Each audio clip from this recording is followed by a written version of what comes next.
Magandang umaga mga bata. Kamusta kayong lahat ngayon? Nagsiyagahan ba ang lahat? Mabuti naman kung ganon. Dahil sa araw na ito, may bago na naman tayong tatalakayin. Tiyak na maaaliw at may matutunan kayo. Bago tayo magsimula, magdasal muna tayong lahat. Neurogy, pangaluhan mo ang ating dasal ngayong umaga. Sa ngala ng Ama, Anak, Espiritu Santo. Amen. Kung kayo umupo sa inyong upuan, tingnan niyo muna ang inyong paligid kung may nakikita kayong basura. Kung may nakikita kayong basura sa inyong paligid, itapon ito sa basurahan at pagkatapos, umupo kayo ng maayos at makinig ng mabuti sa akin. Naiintindihan niyo ba ako mga bata? Mabuti naman kung ganon. Ngayon, kukunin ko ang aking pinapagawang assignment ninyo kahapon.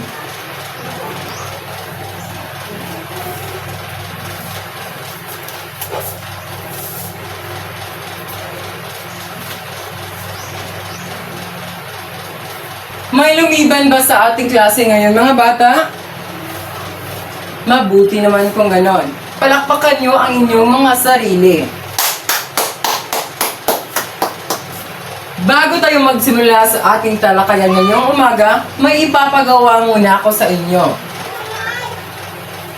Bibigyan ko kayo ng malinis na papel at isulat nyo dito ang inyong mga pangarap. Halimbawa, gusto ko maging guro. Bibigyan ko kayo ng malinis na papel at isulat nyo ang inyong mga pangarap.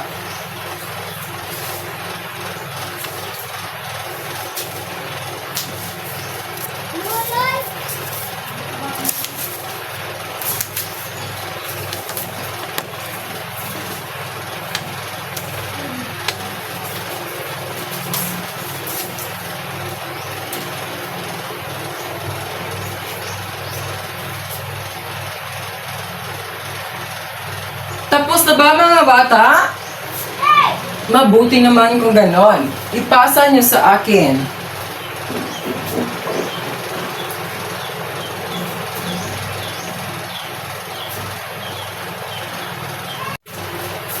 Magaling mga bata. Ngayon, babasahin ko ang inyong mga sinulat. Gusto ko maging piloto. Gusto ko maging doktor. Gusto ko maging nurse. Gusto ko maging presidente. Palakpakan nyo ang inyong mga sarili mga bata dahil naisulat nyo ang inyong mga pangarap sa buong malinis na papel.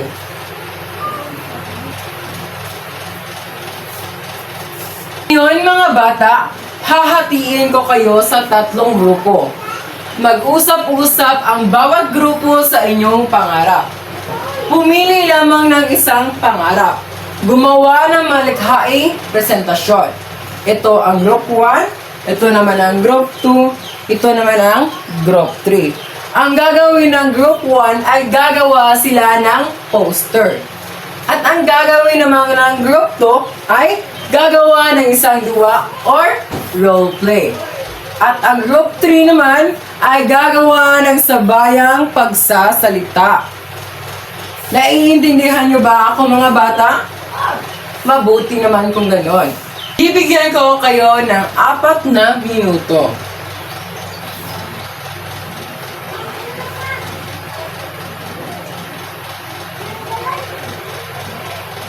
Tapos na ang group 1, palakpakan natin sila. Ang susunod naman ay ang group 2. Palakpakan natin ang group 2. Ngayon naman, ang panghuling magprepresenta ay ang group 3. Palakpakan natin ang group 3. Ngayong araw na ito ay may inihanda akong mga katanungan sa inyo mga bata. Kung gusto nyong sumagot, itaas nyo lang ang inyong mga kamay. Ang unang katanungan ay, Ano-ano ang mga pangarap ng bawat grupo? Sherlyn. Tama. Maging guro, doktor, o pulis. Bigyan natin ng 5 bagsak si Sherlyn. 1, 2, 3, 4, 5. Ang pangalawang katanungan ay, bakit mahalaga ang pagkakaroon ng pangarap? Melody? Tama! Dahil ito ay nagsisilbing gabay at inspirasyon. Bigyan natin ng 3 bagsak si Melody. 1, 2, 3. Ang pangatlong katanungan ay, paano nakakatulong ang ating pamilya at guro upang makamit ang ating pangarap? Maxima? Tama! Para magkaroon ng disiplina sa sarili. Bigyan natin ng 5 bagsak si Maxima. 1, 2, 3, 4, 5. Ang pang-apat na katanungan ay, ano ang maaari mong gawin ngayon upang makamit ang iyong pangarap? When? Tama! Para makamit ang iyong pangarap, dapat mag-aral ng mabuti. Bigyan natin ng 10 bagsak si Gwen. 1, 2, 3, 4, 5, 6, 8, 9, 10. Ang pang-5 katanungan ay, paano mo maipapakita ang paggalang sa pangarap ng ibang tao? Cyril. Tama. Makinig at unawain ang pangarap ng iba. Bigyan natin ng 5 bagsak si Cyril. 1, 2, 3, 4, 5. Ang huling katanungan ay, sa inyong palagay, ano ang ating tatalakayin sa araw na ito? Tama! Ang ating tatalakayin ngayong umaga ay tungkol sa pangarap ko, aking hinaharap. Pero bago natin simulan ang ating leksyon ngayong umaga, ano nga ba ulit ang ating tinalakay kahapon? Tama! Ang ating tinalakay kahapon ay tungkol sa kasapi ng pamilya. Kayong mag-aaral ay inaasahang natutukoy ng mga mag-aaral ang kanilang mga pangarap o ninanais sa buhay. Na ipapakita ng mga mag-aaral ang kanilang pangarap sa maikling paraan tulad ng pagguhit, pagsulat ng simpleng pangungusap o maikling pagpapahayag. Na ipapakita ng mga mag-aaral ang pagpapahalaga sa kanilang sariling pangarap at paggalang sa pangarap ng iba. Na ipapakita ng mga mag-aaral ang kalahagahan ng pagsisikap, tiyaga at disiplina upang makamit ang kanilang pangarap. Ngayong umaga, ang tatalakayin natin ay tungkol sa pangarap ko, aking hinaharap. Ang pangarap ay mahalagang bahagi ng ating buhay. Ito ay nagbibigay direksyon at inspirasyon sa ating kinabukasan. Ang bawat bata ay may kanya-kanyang pangarap batay sa kanilang hilig, kakayahan at karanasan. Hindi lamang sapat na magkaroon ng pangarap, kailangan din itong pagtrabahuan. Mga bata, sino ba ang may pangarap dito? Tama. Tayong lahat ay may pangarap sa buhay. Ang tagumpay ay hindi agad nakakamit. Kaya mahalaga ang pagtitiyaga sa pag-aaral. Ang pagtitiyaga sa pag-aaral ay isang paraan para makamit natin ang ating pangarap. Ang pangalawa ay disiplina sa kabila ng hirap.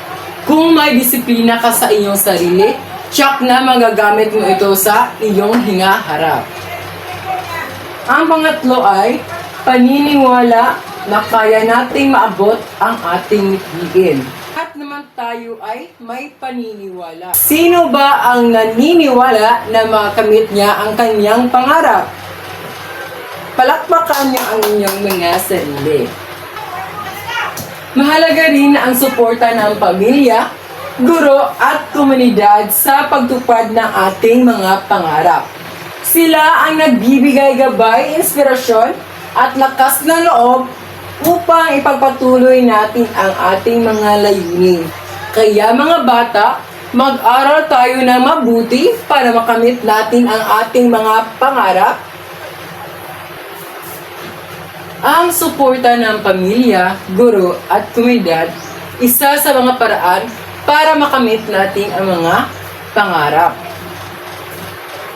Bukod dito, dapat nating tandaan na ang bawat pangarap ay natatangi at dapat igalang. Kung may kaibigan ka man na may pangarap, dapat natin siyang igalang dahil may sarili siyang pangarap. Tayo lahat ay may sari-sariling mga pangarap. Walang maliit o malaking pangarap. Lahat ay mahalaga.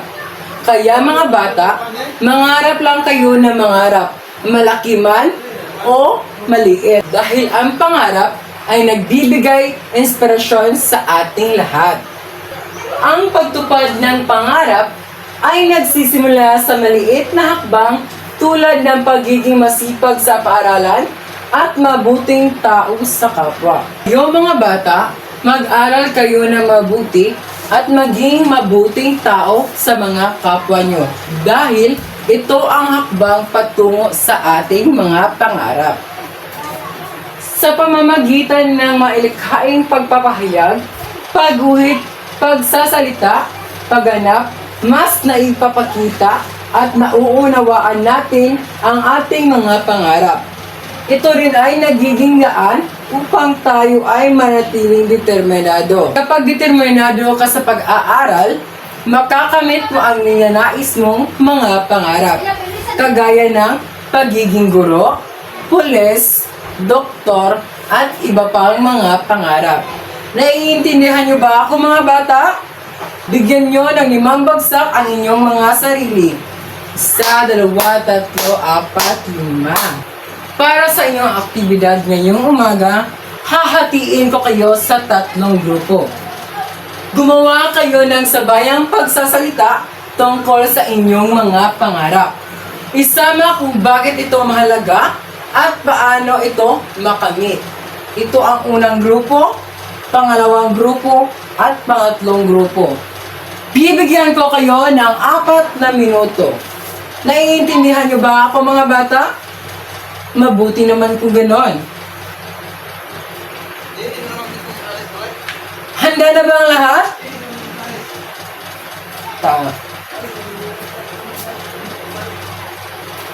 Group 1. Bigyan natin sila ng maraming palakpak.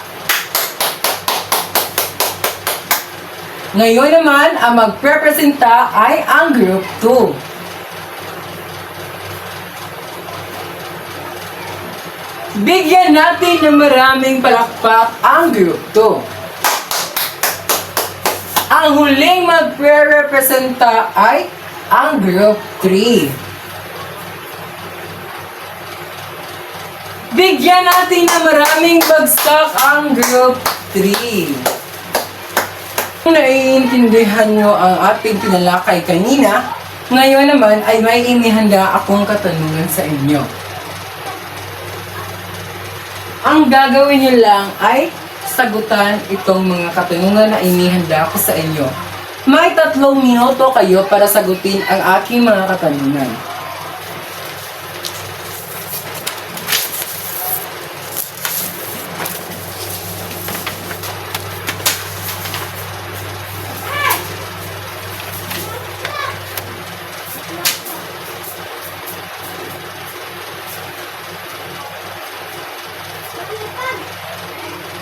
Tapos na ba kayo mga bata?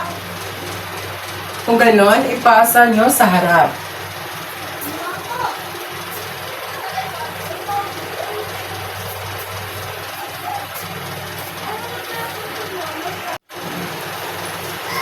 Para sa inyong asignatura mga bata, ang gagawin nyo ay isipin ang inyong mga pangarap sa buhay.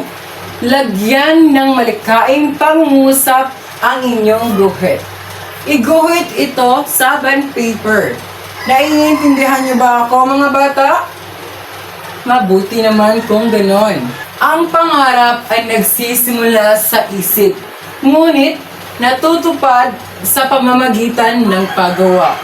Kukunin ko ang inyong mga asignatura sa muli nating pagkikita mga bata.